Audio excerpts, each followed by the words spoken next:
এই পৃথিবীতে সবথেকে ভয়ঙ্কর কথা হলো আমি আল্লাহর কাছে বিচার দিলাম। এই কথাটা আল্লাহর আরশ পর্যন্ত কেঁপে ওঠে। অন্যায় অবিচার জুলুম করে কখনো কারো দীর্ঘশ্বাসের কারণ হবেন না, কারণ আল্লাহ ছাড় দেন কিন্তু কাউকে কখনোই ছেড়ে দেন না। এই পৃথিবীতে মানুষ সৃষ্টি করা হয়েছিল মানুষকে ভালোবাসার জন্য, আর টাকাকে সৃষ্টি করা হয়েছিল টাকাকে ব্যবহার করার জন্য। অথচ মানুষ টাকাকে ভালোবাসে আর মানুষকে ব্যবহার করে।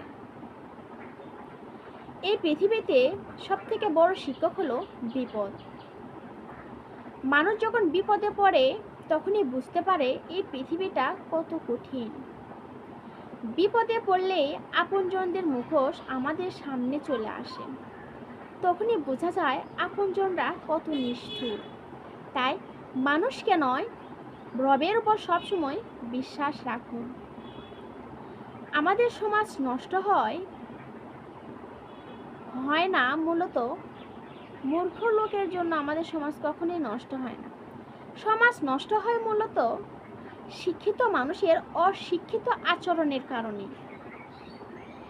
বর্তমানে দুর্নীতির শীর্ষে আছে শিক্ষিতরা, এমনকি মা বাবাকে বৃদ্ধাশ্রমে পাঠানোর ক্ষেত্রেও শীর্ষে আছে শিক্ষিতরা। আমেরিকায় দেখা হয় শিক্ষা, চীনে দেখা হয় দক্ষতা, বাংলাদেশে দেখা হয় মামা চাচার বড়াই। দেশ হয় পাচার, মেধা হয় পাচার, দেশ হয় ধ্বংস।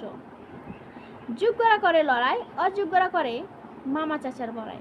তাহলে আমাদের দেশের সম্পদ কোথায়? মেধাবীরা কখনোই তাদের যোগ্য মূল্য পায় না। চাকরি ক্ষেত্রে এবং বিভিন্ন ক্ষেত্রেও কখনোই মেধাবীরা তাদের মূল্য পায় না।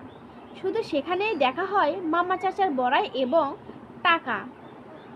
তাহলে আমাদের দেশের সম্পদ কোথায় আর আমাদের দেশ কোন পর্যায়ে আছে?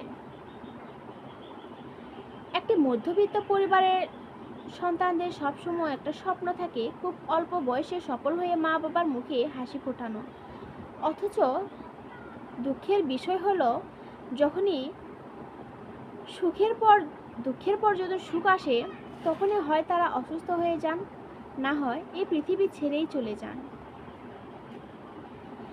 যে দেশে জুতা বিক্রি হয় এসি রুমে, বই বিক্রি হয় ফুটপাতে, সে দেশে দুর্নীতিবাজরা থাকে 5 তলায় আর গুণীজনরা থাকে গাছতলায়। শুনতে খারাপ লাগলেও এটাই বাস্তবতা। ধন্যবাদ। আজকের ভিডিও এ পর্যন্তই। আমি আবার আসবো আপনাদের মাঝে নেক্সট ভিডিও নিয়ে। সো আমার ভিডিও কেমন লাগলো অবশ্যই আপনারা কমেন্টে জানাবেন। আর আমার এই ছোট্ট পেজটিতে ফলো দিয়ে আমার পাশে থাকার অনুরোধ থাকবে। ধন্যবাদ।